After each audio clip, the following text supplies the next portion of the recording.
Hello students, welcome to online edu classes. Here we are going to read class 10th Geography chapter 2 Agriculture part 1.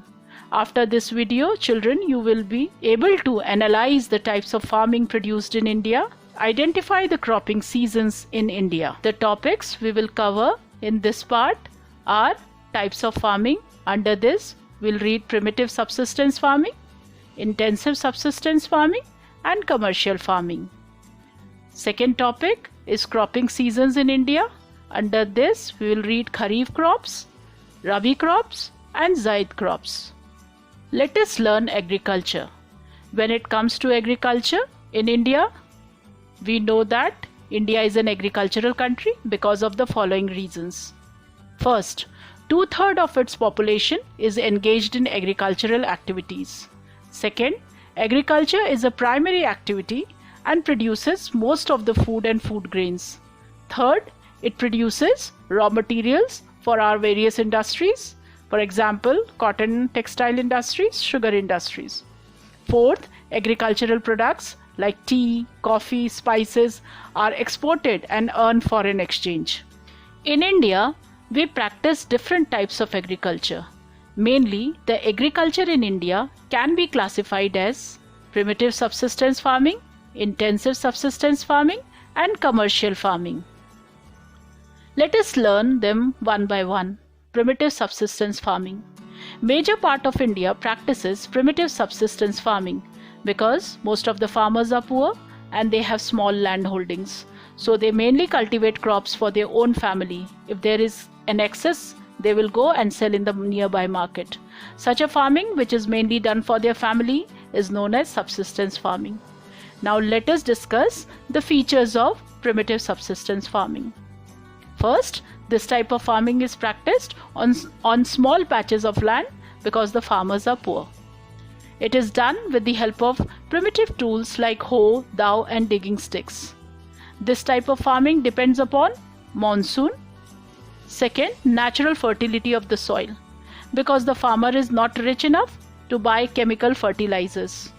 The members who are involved in the farming activities are family members, so family or community labor is involved. In primitive subsistence farming, another type of cultivation comes that is called shifting cultivation, which is also known as slash and burn agriculture. This is practiced by tribal people living in remote or faraway places.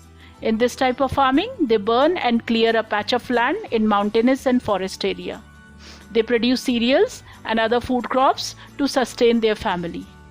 When the soil loses its fertility, they clear another patch of land. They will abandon the earlier land. Now what will happen to the abandoned land? In due course, soil may regain its fertility or it will leave a barren patch of land. So we can say in this type of farming allows nature to replenish the fertility. Here the land productivity is low as the farmer does not use fertilizers or other modern inputs. It is known by different names in different parts of the country. Like for example, in the northeastern part of India, it is known as Jhuming cultivation. And Jhuming is a well-known name in Assam, Meghalaya, Nagaland and Mizoram. Then in Nagaland it is known as Pamlao. In Chhattisgarh in Bastar district it is known as Deepa. Second type is intensive subsistence farming. It is practiced in those areas where the density of population is high and land holdings are small. That is, the land available with a family is small, so there is high population pressure on the land. So we can say that it is practiced in areas of high population. Land holdings are small due to right of inheritance.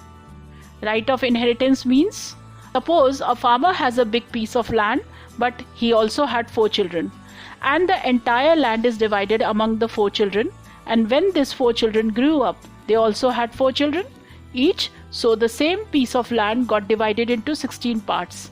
In this way, the land continuously got divided, and today the farmer has a small patch of land. Now, in order to get maximum output from the limited land, the farmer uses irrigation facility, because with irrigation they can utilize a land throughout the year.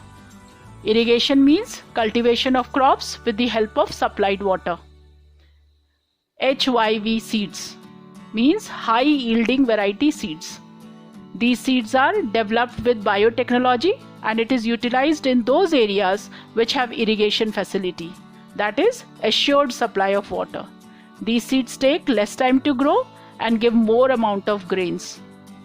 Next, use of biochemical fertilizers, pesticides. Now you may say, here we have to add machines also, but here machines are not used because the land holdings are small and the population pressure is high.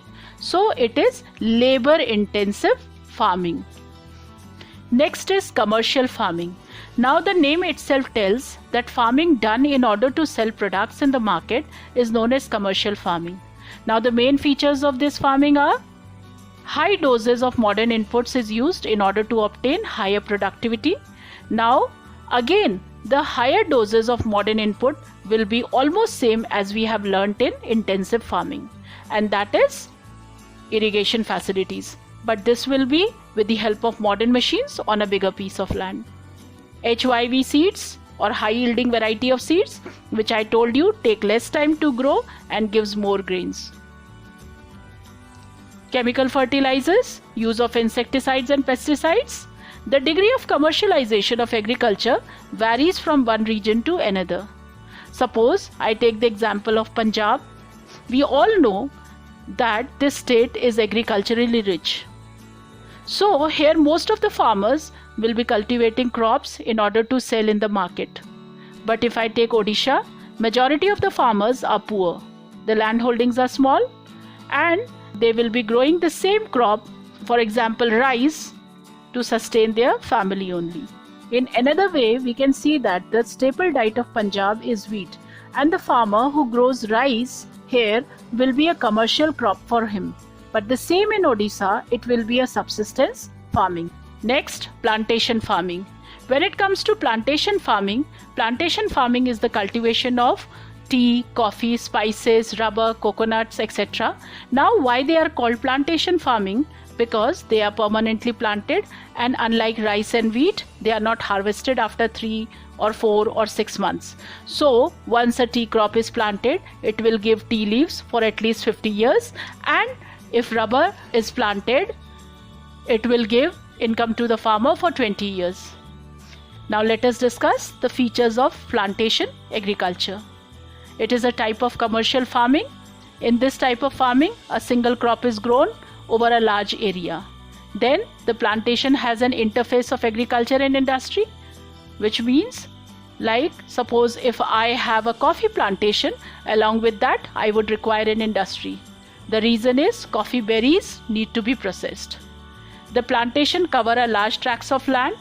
It is a capital and labor intensive, which means it requires high investment of capital and it cannot be done by small farmers. It requires a large number of laborers, and these laborers are mostly migrant laborers. It is used as raw material in respective industries because we have seen that it cannot run without an industry. And most of the products, these industries are exported like tea, coffee on a large scale to foreign countries. Now let us know about cropping seasons of India. Kharif crops. They are also known as monsoon crops. The reason is that the seeds are sown at the beginning of monsoon or onset of monsoon. It is harvested in September or October month. Important Kharif crops are paddy, maize, jowar, bajra, tuar or ahar, moong, urad, cotton, jute, groundnut, soybean, etc. Now the next is Rabi crop. Rabi crop is also known as winter crop because these are sown in winter from October to December and harvested in summer from April to June. The classic example of Rabi crops are wheat and mustard, and these are widely grown in northern part of India during this season. Other crops are barley, peas, gram, etc. Then we have a Z season or Z crops. In between the Rabi and Kharif seasons, this crop is grown. There is a short season during the summer months known as Z season. The example are watermelon, muskmelon, cucumber, bottle gourd, summer vegetables and fodder crops. So this is the end of part 1. In the second part, we'll discuss about the major crops grown in India. Thank you.